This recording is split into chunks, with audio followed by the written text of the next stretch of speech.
thank you all for being here.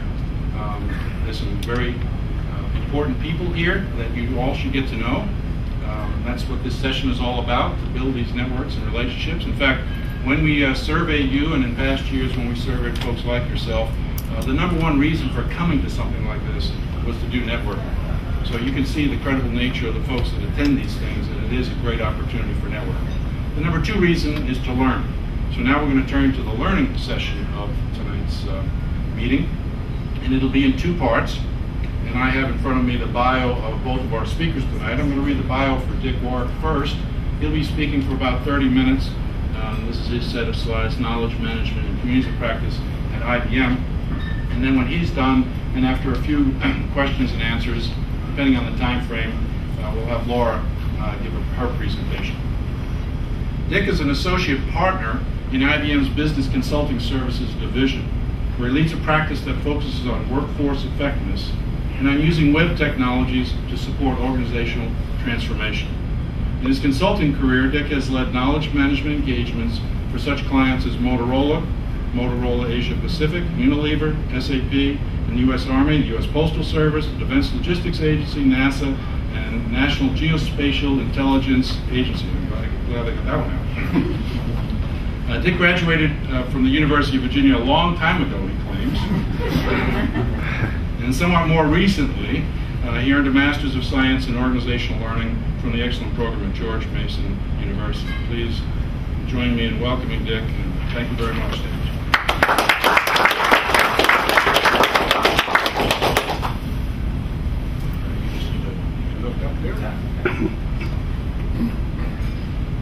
Actually, you don't need the lapel mic. Yep. That's good? Okay. All right.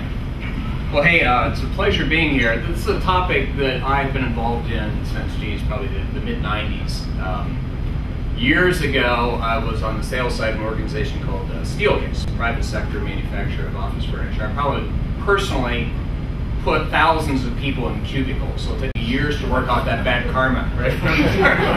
I see people in my sleep, where's my office, right? So, and I got involved with knowledge management communities of practice at that point because we were challenged with marketing a very different type of product. And in hindsight now, I can see what a bad idea this was, but the product was small in office, self-contained, smaller than a cubicle, right? If you can imagine that. And it was called the Personal Harbor. And our task was to market this nationwide, make this a big hit. And it turned out, actually not surprisingly, a very difficult thing to sell, right? But because we were under a terrific amount of pressure to get this thing done, we actually formed what you would call today a community of practice. So everybody involved in this project from around the globe got together on a routine basis to share knowledge and talk about what's working for you. Did that fly with your client? How did it work, right?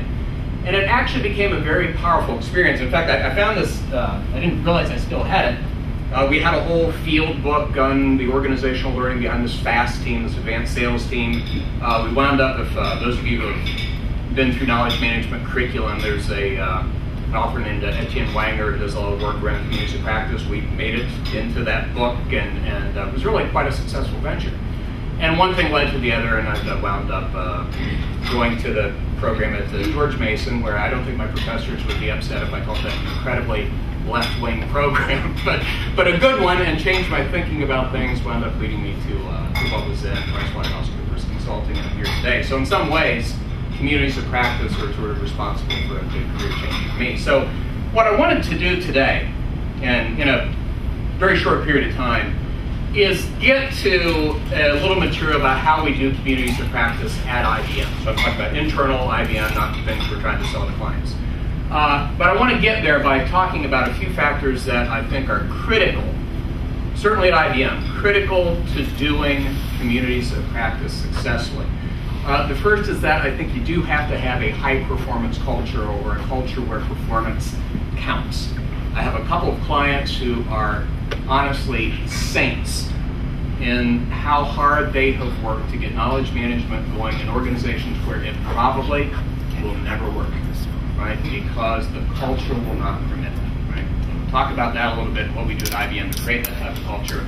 I do believe that communities of practice work well at IBM because it's really part of a whole system of knowledge management and learning related programs that we're engaged in, right? So knowledge management, learning, corporate journalism that I'll touch on a little bit, and that creates the type of climate where knowledge management is not an additional program, it's not something separate from your day job, you're really immersed in that as the fabric of what you do.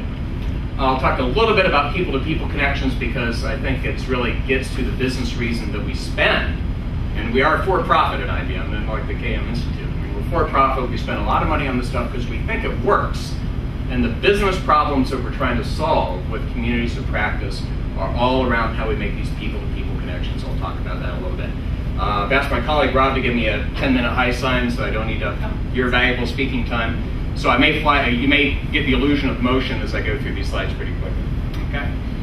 So let's talk about performance culture. I believe very strongly, I mean, those of you who have been involved in doing knowledge management programs understand that at some level they're technology programs, at some level they're process programs. Certainly they are change programs. I mean, at the end of the day, you're asking people to do something, maybe subtle, but something that's different than they did yesterday.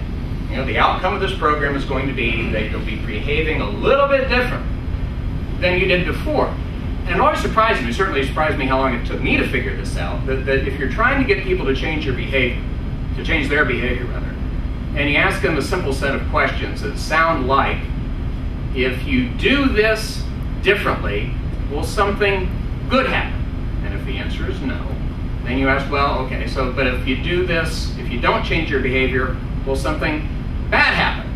And if the answer is no, you have problems, right? So if there's no consequence for changing your behavior, positively or negative, you're in for a very long haul. So I hope you have good funding, right? So at IBM, we do a lot to make sure that, and I'm not making a value judgment about whether this is a good culture, but it is a performance-based culture.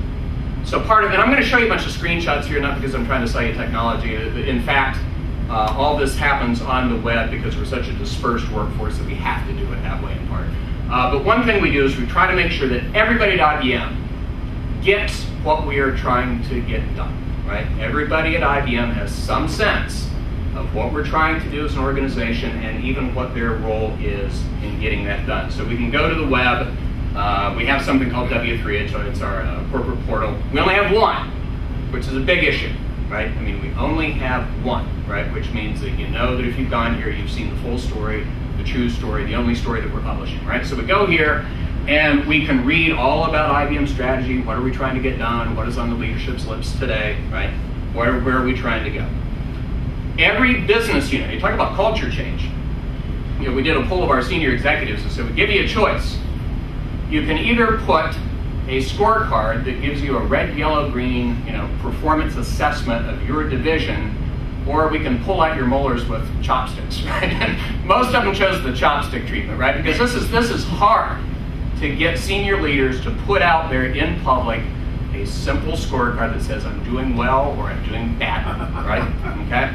So this is right out there on, and it's listed under performance and pay because how we perform is directly tied to our paycheck at IBM, which helps knowledge management work a lot, right? But you can go out here and you can figure out how your division is doing, and the knowledge management piece of this is that if we're in the red, or if we're in the green, whatever our score is, we're not just interested in the dashboard aspect of this. We're interested in how did we get that result, right? Why did we do poorly? Why did we do well? What contributed to that? What can I do? Can I take a course? Can I join a community? What can I do to help change this result?